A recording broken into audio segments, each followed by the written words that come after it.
la victoire en chantant nous ouvre la barrière, la liberté guide nos pas. Mes chers concitoyens, chers amis, camarades et sympathisants de République souveraine, je m'adresse à vous pour vous souhaiter la meilleure des années 2024 possibles. À vous et ainsi qu'à tous vos proches. Que vos vœux se réalisent et puis surtout que ce soit une année de solidarité, d'entraide, de fraternité. Prenons-nous dans les bras, aidons nos amis, nos proches, nos familles. Il faut mettre cette année, et si possible toutes les autres, c'est ce qu'on fait en début d'année, au moment des fêtes, sous le signe de l'amitié et de l'amour, et de ne pas l'oublier tout au long de l'année. Une pensée toute particulière à ceux qui sont seuls, sont dans le deuil, commencent cette année dans la maladie. Nous pensons à vous et nous espérons que le premier vœu se concrétisera et que la solidarité fera que la douleur et les deuils seront moins difficiles. Alors il y a très récemment, peut-être en guise de vœu parodique, le président de la République a fait un débat un peu étrange où il semblait être le candidat à l'élection présidentielle qui devait se dérouler peut-être dans le mois suivant, oubliant qu'il est au pouvoir depuis plus de 10 ans en tant que ministre de l'économie sous François Hollande, conseiller, et puis depuis 6 ans et demi comme président de la République française. Il y avait le ton de l'autorité politique, il y avait quasiment tous les mots et de bons projets, de souveraineté industrielle, de souveraineté médicale, d'amélioration de nos services publics, de l'école publique, et ainsi de suite. Mais sur le fond, il n'y a pas grand-chose, car il n'y a pas les moyens de l'indépendance et les moyens de l'action réelle. Il y a beaucoup de communication. Ce qui fait que, dans la tourmente où se trouve notre pays, car bien que je nous souhaite à tous la meilleure année possible, nous sommes dans une situation difficile, tant sur le plan économique, que la situation géopolitique, que la situation climatique, on l'a vu avec tous nos compatriotes qui ont souffert des inondations terribles, en particulier dans le Nord-Pas-de-Calais, mais ailleurs. Les difficultés sont nombreuses, et c'est pour ça que tous mes vœux vont en priorité tous les résistants du quotidien. Ceux qu'on a appelés les citoyens de première ligne, qui souvent sont les derniers de cordée quand il s'agit des salaires. Bien évidemment les pompiers, les policiers, les soignants, les enseignants, tous ceux qui font que nous pouvons vivre ensemble, tenir ensemble. Mais également les caissiers, les balayeurs. Et oui, une ville sans balayeurs, sans gens qui nettoient, il n'y a pas de ville, ça n'existe pas, il y a trop de maladies. Mais les patrons, les petits patrons en particulier, les artisans, tous ceux qui se retroussent les manches pour faire tenir leurs entreprises dans ce moment difficile avec la crise énergétique qui va malheureusement s'aggraver. Alors, je vous le dis, tenez bon, la nation, notre pays qui est formidable, qui est un beau pays, qui a énormément de ressources, qui a des talents formidables que vous êtes, ce pays tient grâce à cette solidarité, grâce à votre courage, grâce à tous ceux qui se battent au quotidien, pour que les choses tiennent.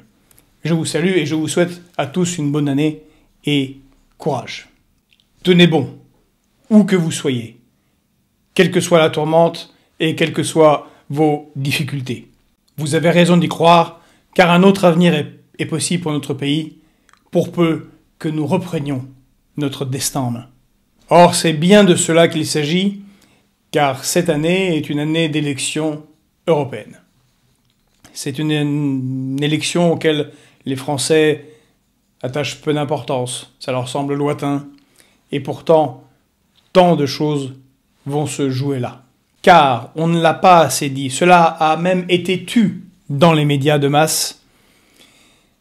À la fin de l'année 2023, à l'Assemblée nationale a été votée une résolution auquel se sont opposés bien peu de députés, si ce n'est les députés RN et les députés FI et quelques députés ici et là comme Nicolas Dupont-Aignan, à savoir la résolution 1357. Cette résolution entérine un vote qui a eu lieu un peu avant au Parlement européen et où il a été voté et proposé que les États membres de l'Union européenne n'aient plus le droit de veto.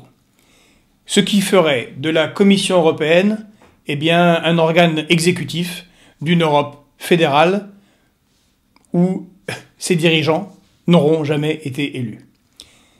Bien évidemment, alors qu'il est déjà difficile de s'opposer aux normes, aux décisions imposées par Bruxelles, il n'y aura plus aucun moyen de défendre notre souveraineté. La bataille va se jouer là-dessus. La défense de ce qui reste de notre souveraineté afin d'amorcer une reconquête de plus de souveraineté. C'est-à-dire la possibilité pour notre peuple de décider de son destin. Cette année sera donc très importante. Comme vous l'avez vu, à la fin de l'année 2023, nous avons également lancé un média, Fréquence Populaire, avec pour le moment des interviews avec des personnalités, des gens avec qui nous aimons travailler, que nous aimons écouter, qui nous donnent des idées. Ce média va se développer et tout d'abord avec une émission récurrente qui sera animée par Jacques Sapir et qui donc bien évidemment parlera d'économie et permettra de s'informer un peu différemment sur cette question cruciale, en particulier cette année électorale, un peu différemment que ce que l'on entend ou voit dans les médias de masse. Donc je vous donne rendez-vous dès ce dimanche pour le premier épisode de cette émission animée par Jacques Sapir et dans ce nouveau décor que nous avons voulu pour Fréquence Populaire. Vous voyez derrière moi, le décor n'est pas fini, c'est une amorce. Vous avez la déclaration des droits de l'homme qui est si importante et qui est un des piliers de notre République. Et puis vous avez quelques grands noms, hommes et femmes, qui ont fait notre pays au cours de son histoire, passée ou récente. Mais aussi des sources d'aspiration extérieures, car nous sommes réellement internationalistes. Ah oui, certains ne le connaissent pas, mais celui-ci, c'est Michael Collins, un grand leader et socialiste et patriote irlandais. Beaucoup plus seront reconnus ici Thomas Sankara, qui est un de nos grands aspirateurs sur les questions de souveraineté et d'indépendance nationale. Bien sûr, dans son cas, c'était pour le Burkina Faso que nous saluons.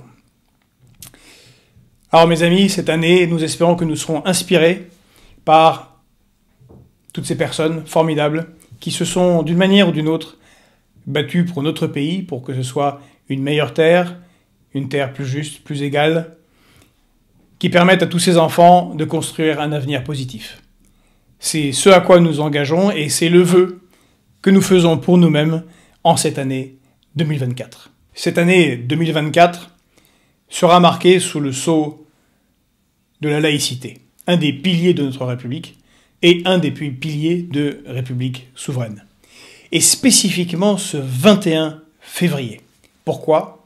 Car par une décision du président de la République, que cette fois-ci nous saluons, le 21 février 2024, entrera au Panthéon Misak Manouchian, réfugié arménien du génocide arménien de 1915, poète en langue arménienne et en langue française, communiste, grand résistant. C'est le groupe Manouchian, c'est l'affiche rouge, ce sont les FTP Moy, francs-tireurs, partisans, main-d'œuvre immigrée. Tous ces étrangers qui n'avaient pas encore la nationalité française, mais qui souhaitaient l'avoir comme Manouchian, et qui se sont battus et sont morts pour la France.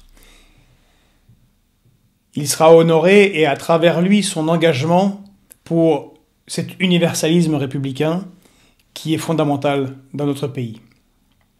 D'ailleurs, nous inscrirons cette année électorale, car République souveraine participera à sa manière aux élections européennes. Peut-être pas sous notre drapeau, mais nous irons à ces élections en proposant une liste citoyenne ouverte aux Français et qui défendra d'abord la souveraineté, la défense des questions sociales et bien sûr la laïcité qui est tant menacée dans notre pays. Liberté, égalité, fraternité, laïcité, telle est notre devise. Encore une fois, bonne année à tous, courage, soutenons-nous les uns les autres, vive la République, vive la France. La victoire en chantant nous ouvre la barrière, la liberté